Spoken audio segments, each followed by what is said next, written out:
ডাকিয়া কই ভাই নানা জান বলেছে আজ সপ্তাহ তারা দুলবালা মুসিবতের সময় সাদকা করলে নাকি মানা মুসিবত দূরে সরে যায়।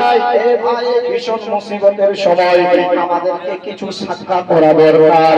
হে মুসলমান, যেমন এ কথা শুনতে নাই আকা হুসেন ডাকিয়ে বলেছিলেন বহিন যায়নাব রে, এখন তো সাদকা করার মতো বহিন কিছু নাই, এমনকি টাকা পয়সা ধন সম্পত্তি কিছু নাই, এমনকি বহিন সাদকা করার মতো এক বিন্দু পানিও নাই। বহিনকে আমি কি সাদকা করব? সাদকা করার মতো তো আমার কাছে কিছু নাই। যায়নাব বলেছিলেন ভাই আপনি যদি বলেন তাহলে আমার কাছে সাদকা করার মতো দুটি মানিক দুটি হীরা আছে, দুটো আপনার মুক্ত আছে। এ মুসলমান, হযরতে আপনার কি বলে ইমামে হোসেন ডাক দিয়ে কই বহিন যায়নাব রে, তুমি কি বুঝাতে চাও বলো?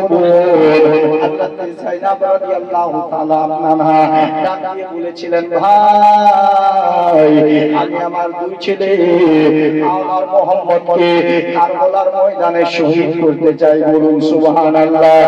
এ মুসলমান বাবাজি ভাই, যেমন এই কথা শুনতে নাই আপনার বিরাদার আকা হোসেন বলেছিলেন বহিন যায়নাব রে, তোমার দুই ছেলেকে ঘরের ভিতরে নিয়ে যাও আর তাদেরকে আরাম করতে বলো। যায়নাব ডাক দিয়া কই ভাই দয়া করে আমার এই দুইটা ছেলেকে কারবালার ময়দানে যাওয়ার জন্য পারমিশন দিয়ে দিন। আকা হোসেন পারমিশন দিতে চাচ্ছেন না। এমনি সময় হযরতে যায়নাব ডাক দিয়া কই ভাই এই কথা যে আমি বলছি শুধু তাই নয়, আমার দুইটা ছেলে সকাল থেকে বলে বলে আমাকে বিরক্ত করে দিয়েছে। মা একবার আমার মামু জানের কাছে যাও আর আমাদের ব্যাপারে একটু পারমিশন নিয়ে আসো।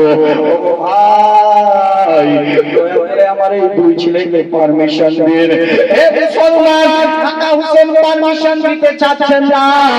এমনি সময় যায়নাব ডাক দিয়া বলেন ভাই আজ যদি আপনি আমার এই দুই ছেলেকে কারবালার ময়দানে যাওয়ার জন্য পারমিশন না দেন, কাল হাশরের ময়দানে যখন আমি আমার মায়ের সামনে দাঁড়াবো, আমার মা ফাতেমার সামনে দাঁড়াবো, আমার মা যদি জিজ্ঞেস করে বেটি যায়নাব রে যখন তোর ভাই হোসেনের আপনার প্রতি বিপদ এসেছিল, যখন তোর ভাই উপরে বিপদ এসেছিল তুই কি দিয়ে সাহায্য করেছিলে? ভাই সেদিন আমি লজ্জার ছোটে মায়ের সামনে মুখখানা উঁচু করতে পারবো না। তবে ভাইজান আজ যদি আমি আমার দুই ছেলে আমার মোহাম্মদকে কারবালার ময়দানে শহীদ করতে পারি ভাই, হাশরের ময়দানে আমি আমার মায়ের সামনে মুখখানা উঁচু করে দাঁড়িয়ে বলতে পারবো মা দেখো, মা দেখো তোমার বেটি যায়নাব আমি কি করেছিলাম, তোমার ছেলে হোসেনের আগে মা আমি আমার দুই ছেলে আমার মোহাম্মদকে শহীদ করে দিয়েছিলাম। মুসলমান যেমন এই কথা শুনতে নাই আকা হোসেনের কলিজা কানা ফেটে গেলেন ভাই। সেই সময় আকা হোসেনের অবস্থা কি হয়েছিলেন আমার কাছে আর বলার ভাষা নাই। আকা হোসেন রাদিয়াল্লাহু তাআলা আনহু বাধ্য হয়ে গেলেন আমার মোহাম্মদকে ছেড়ে দিতে। ডাক দিয়া কোন বহিন রে, তুমি তোমার দুই ছেলে আওলাদ মোহাম্মদকে ঘরে নিয়ে যাও, তাদেরকে ভালোভাবে সুন্দরভাবে রেডি করো। হযরতে যায়নাব রাদিয়াল্লাহু তাআলা আনহা দুই ছেলেকে ঘরের ভিতরে নিয়ে গেলেন। মুসলমান ঘরের ভিতরে নিয়ে যাওয়ার পর আওলাদ মোহাম্মদকে ভালোভাবে সুন্দরভাবে সাজাচ্ছেন। এমনি সময় শাহবানু দেখে ডাক দিয়া কই বহিন যায়নাব রে, আজকে তুমি তোমার দুই ছেলেকে কি সাজাচ্ছ বহিন? যায়নাব বলেছিলেন ভাবিজান আজ আমি আমার দুই ছেলে আওলাদ মোহাম্মদকে জান্নাতের দুলহা এবং বর সাজাচ্ছি, বলুন সুবহানাল্লাহ। মা দুই ছেলেকে সাজিয়ে বুঝিয়ে ডাক দিয়া কই ওরে আমার দুই কলিজার টুকরা, ওরে আমার দুই লাল তোরা দুই ভাই একবার মা মা বলে আমার বুকে এসে লেগে যাও, কারণ আর কোনোদিন তোরা দুই ভাই আমাকে মা বলতে পারবে না, আমি আর কোনোদিন তোদেরকে বেটা বলতে পারবো না রে আমার লাল, তোরা দুই ভাই ভাই মা মা বলে আমার বুকে এসে লেগে যাও। হে মুসলমান বাবাজি ভাই, আপনার আপনার কি বলে মোহাম্মদ মা মা করে যেমন হযরতে যায়েনবের বুকে গিয়ে লেগে গেলে আল্লাহ পাককে বিষয়টা পছন্দ এসেছিলেন। আল্লাহ পাক জিবরিল ফেরেশতাকে দেখাচ্ছিলেন আর বলছিলেন, জিবরিল রে, আজ যদি আমার বন্ধু মুহাম্মদুর রাসূলুল্লাহর বংশের পরীক্ষা না হতো রে, আমি এই দুই মা বেটা ছেলেকে কিয়ামত পর্যন্ত বুকে লেগে রেখে দিতাম। বাবাজি ভাই, হযরতে যায়েনব রাদিয়াল্লাহু তাআলা আনহা দুটা ছেলেকে সুন্দরভাবে সাজিয়ে গুজিয়ে ডাক দিয়ে কয়, বেটারা শোনো, আর দেরি করা চলবে না, তোরা দুই ভাই তাড়াতাড়ি বের হয়ে যাও। আমার মুহাম্মদ মায়ের কদম বসে করলেন। ওরা কোন দুটি ছেলে ছুটে মামু জানের কাছে গিয়েছেন, আতা হোসেনের দরবারে গেলেন। যাওয়ার পর ইমামে হোসেনের কদম বসে করার পর দুটি ছেলে বলছেন, মামু জান, আর কোনদিন মামু আপনার সঙ্গে দেখা হবে না। আসরের ময়দানে মামু আপনার সঙ্গে দেখা হবে। এ মুসলমান আমার মোহাম্মদ এই কথা বলার পর মামুকে বলছেন, মামু জান আলবিদা, মামু আলবিদা, আর কোনদিন আপনার সঙ্গে দেখা হবে না। আমার মোহাম্মদ কি করলেন, দুইটি আপনার বাচ্চা মুসলমান ছুটলেন কারবালার দিকে। কারবালার ময়দানে দুইটি ছেলে গিয়ে পৌঁছিলেন। আমার ইবনে সাদ দুইটি ছেলেকে দেখে চিনতে পেরে গেছে, দুইটা হলো যায়েনবের সন্তান। আমার ইবনে সাদ ডাক দিয়া বলছেন, ওরে যায়েনবের সন্তানেরা শোনো, তোদের মামু জানের উপরে পানি বন্ধ করা হয়েছে, তোদের উপরে পানি বন্ধ করা হয় নাই। তোরা দুই ভাই এখনই আমাদের দলে এসে ঢুকে যাও, এখনই তোদেরকে পানি দিয়ে দেওয়া হবে। আমার মোহাম্মদ বলেছিলেন, ওগো আমার ইবনে সাদ, আজকে আমরা দুই ভাই আসিনি তোদের কাছে পানি পান করতে, আজকে আমরা এসেছি যুদ্ধ করতে। আজকে তোদের দলে পাঠিয়ে দাও তাদেরকে আমাদের সঙ্গে যুদ্ধ করতে। মুসলমান ছোট বলে সবাই অবহেলা করছে, কেউ আসছে না ওনার মোহাম্মদের করে যুদ্ধ করতে।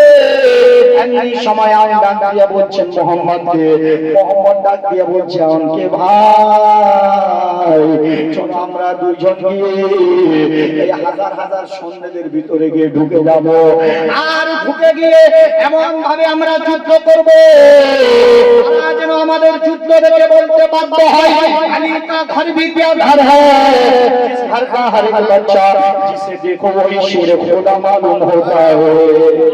দুইটি ছেলে হাজার হাজার সৈন্যের ভিতরে ঢুকে পড়লো, যেমন সৈন্যদের ভিতরে ঢুকে পড়েছে মুসলমান সৈন্যরা ছত্রভঙ্গ হয়ে পালাতে লাগলেন।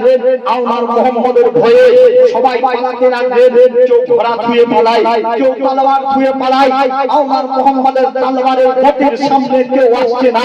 যেরকম একটা ছাগল, যেরকম একটা বাঘ একটা ছাগলকে তাড়া করতে গেলে ছাগলটা যেরকম নিজের জান বাঁচাইয়ে পালিয়ে যায়, ঠিক তেমনি ভাবে আমার মুহাম্মদের ভয়ে ২২,০০০ লস্কর পালাতে লাগলেন, কেউ আসছেন না আমার মুহাম্মদের তলোয়ারের গতির সামনে। যে আসছেন তাকে কচু কাটার মতো কাটতে যাচ্ছে। এমন সময় আওয়াজ দিয়ে বলছেন মুহাম্মদকে, মুহাম্মদ বলছেন আওয়াজকে, ভাই দেখো এদের সেনাপতি বসে আছে, আমার ইবনে সাদ একে মারতে পারলে আমাদের মামু জানের আর কোনো আসার প্রয়োজন হবে না। চলো ভাই আমরা দুজন গিয়ে আপনার আমার ইবনে সাদকে গিয়ে মেরে দিই।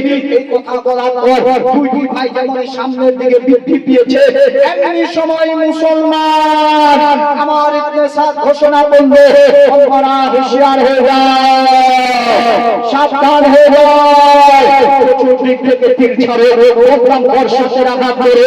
মুসলমান বাবাজি ভাই যখন জালিমেরা চতুর্দিক থেকে তীর ছাড়তে লাগলেন, প্রোগ্রাম বর্ষাতে আঘাত করতে লাগলেন, বাবাজি ভাই একখানা তীর এসে ছোট ভাইয়ের বুকে লাগলেন।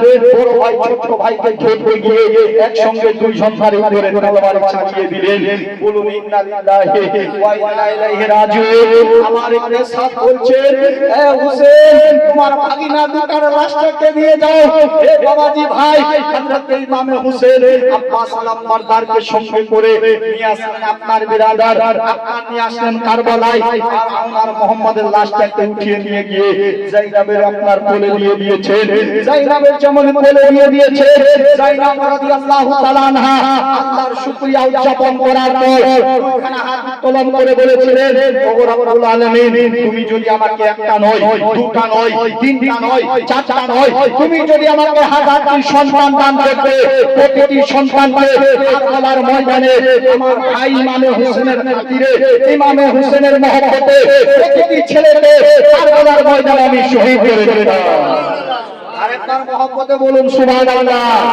বাবাজি ভাই, হযরতে আওনার মুহাম্মদের শাহাদাতের পর এবার হযরতে আব্বাস সালাম বারদার যেমন ঢুকেছেন খিমার ভিতর, তো হযরতে সাকিনা আব্বাস সালাম বারদারের পায়ে পড়ে গেলেন, চাচা, চাচা জান বাঁচে না, চাচা একটু কি পানি খাওয়াতে পারবে না?